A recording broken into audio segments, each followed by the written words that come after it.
What's an unwritten rule about the road that new drivers should know? Don't be nice. Be predictable. What this means is, don't slam on your brakes to let someone else go. Drive predictably. This right here, yielding when you have the right of way, just slows everything down. When it's your turn to go, go. My mom got into a terrible accident because someone was trying to be nice and waving her on to turn when they should have gone, and someone behind them went around and crashed into my mom, who finally just decided to turn because the guy was being too nice. I almost did myself. Someone was frantically waving at me to cross 2 lanes to get into my apartment complex. I'm shaking my head. No, he's waving and getting annoyed. Then a car zooms past him at 50 miles per hour in the other lane. I'd listened to Mr. Wavy. We'd both have had a bad day. My apartment complex entrance is in front of a very busy intersection. You just get used to being patient in the turning lane and waiting for the roadway to be clear. People trying to wave you on are just impeding traffic. This is why, if I'm waiting, I don't pay attention to drivers. If they don't get my eye contact, they are not going to stop like an idiot, hopefully. Yep, I've been in that accident as well. I was driving down a 3-lane road in the rightmost lane, and someone in the leftmost lane stopped randomly to let a person turn left, crossing all 3 lanes of traffic. The car in the middle lane next to me saw it coming and slammed their brakes, but I didn't see the car turning in front of us until it was too late. 100% agree. Don't be nice. Be predictable. And the guy that gave the wave of death looks and goes, "Oh, isn't that too bad?" and moves on with their day. Also, sometimes you have to go around the block. Do not attempt unusual maneuvers to save a couple minutes, reversing on the highway, crossing several lanes to catch a missed turn, etc. Like, you missed the turn. That's a you problem. Don't make problems for others. Good drivers sometimes miss their turn. Bad drivers never miss their turn. Assume everyone else is an idiot. Like Homer Simpson says, everyone is an idiot except for me. Edit. As someone pointed out, it was SpongeBob mocking Squidward. Homer says stupid, not idiot. This, don't barrel into an intersection just because you have the green. Expect that some moron might run the red light. Exactly this. Having right of way is meaningless if you're dead. A common quote is that cemeteries are filled with people who had the right of way. Green means legal, not safe. Assume everyone is a moron trying to crash into you. This right here. People routinely blast through the light where I take a left out of my neighborhood, like turning red, then a pause, then my green, and I'm not even on the gas right away. That light has been red for quite some time. I literally watched someone get T-boned while going through a green light yesterday. It was kind of a small town intersection with a speed limit of like 35. This lady blasts through the red light, doing at least 60 with not even a hint of slowing down. Luckily, the dude in front of me was already mostly clear, so she just clipped the back of his pickup truck. Both his airbags went off, but nobody got hurt. Lady gets out of her car and says, "Yeah, I've got a camera too. I ran the light." These things happen. I could not believe her audacity to admit what she did while simultaneously refusing to take responsibility.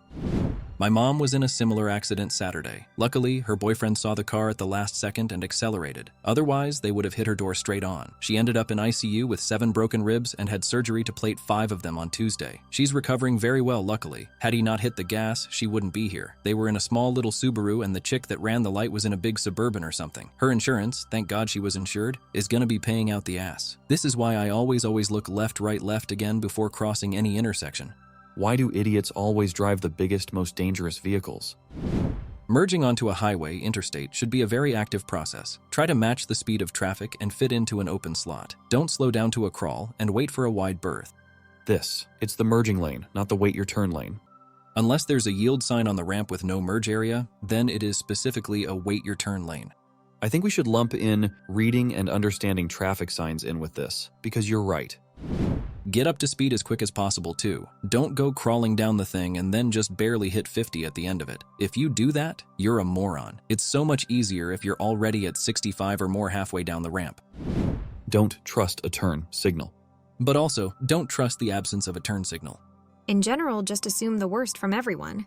Explained it to my son. Defensive driving is assuming every other driver is a dumbass until proven otherwise. Proving otherwise usually means they can't do anything stupid and get you into an accident. Yes. See a right turn signal? Don't just pull out in front of them thinking, oh, they are turning right, even though they are still going 45 miles per hour. Look for other signs, like slowing down and their car pulling a bit to the right. Don't just trust it. Edit words. Edit again. The correct call would be waiting for them to complete the turn, as others have pointed out. I always wait, but I've been honked at multiple times for this. Always leave yourself a way out. My mom taught me this as we lived near a rough neighborhood. Keep enough space between you and the car in front for you to get the fuck out of there. Exactly. It's rule number 1 of defensive driving and super bonus. You won't ever be at fault or be picking up all of your teeth from smashing into someone's boot if you are rear-ended. While this is true, it's mind-boggling how many people try to squeeze into that spot that you leave yourself. Yes, I try to always leave enough room in front of me to get out if needed, but there's always some asshole squeezing his front quarter panel in there to try to squeeze in, usually also blocking the right-hand turn lane in the process. Infuriating. Always know what's around you. Know what cars are behind you or in the lane next to you. That way, if you feel you have to change lanes quickly, you know whether you can or can't. An old boss of mine used to put it this way. On the road, there's 5 people you need to be aware of at all times. The guy in front of you, the guy behind you, the guy directly to your right, the guy directly to your left, and the guy that comes out of fucking nowhere. Plus, the car in front of the car in front of you.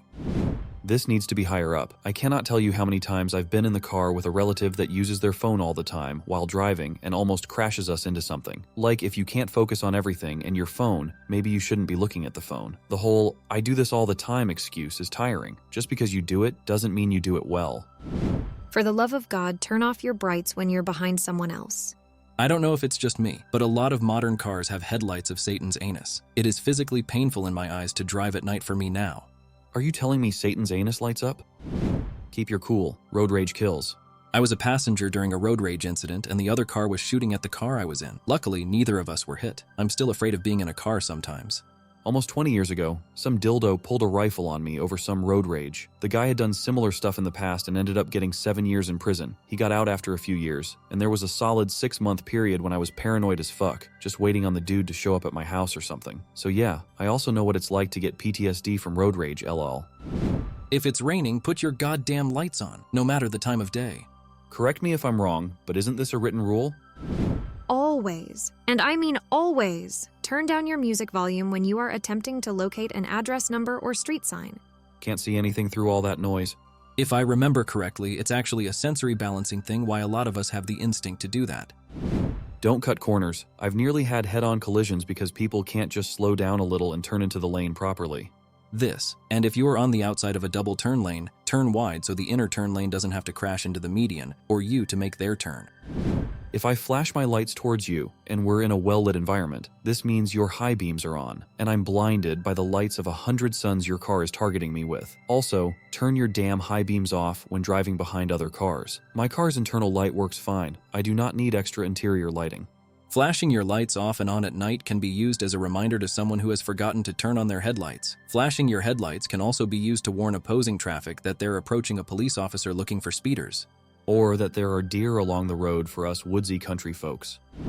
Okay, so that is not completely correct. If someone flashes their lights towards you, check in the following order. Your lights. Are your headlights off when they should be on? Are your high beams on when they should be off? Hazards on the road, including but not limited to police, fallen objects, police, accident, police, animals, police, etc. If everything else seems to be okay and people keep flashing their lights at you, something could be wrong with your car. Your hood may be unlacked, door not closed properly, something stuck in door, piece of bodywork loose, flat tire. Find a nearest safe place to stop and give your car a once-over. At my old job, I drove a box truck or a large cargo van. The thing about these vehicles is that they're huge, and they take a long time to brake. You have to start braking in advance. Additionally, I have no view out the back. What this means is that if you ride my ass and I start slowing down and you crash directly into the back of my truck, your BMW will probably be totaled and you could be injured, but my truck will be mostly fine. As far as insurance goes, good luck because it's registered to my company, who will fight tooth and nail to suck you dry of your money. I won't suffer any consequences, and I didn't even see you in the first place. So don't get super close behind trucks. Put your phone away and keep your eyes on the road. You are operating a 1,000+ pound machine that has no issues destroying flesh and bones. Distracted driving is as dangerous, if not more dangerous, than drunk driving. Kind of Houston specific, but don't look at other people at red lights. People are fucking psychos behind the wheel, and it's best not to engage with them. Edit. Check it out, y'all. I know distracted driving is against the law. Spare me. OP seems like a new driver looking for advice, so I felt the need to emphasize that. Relax.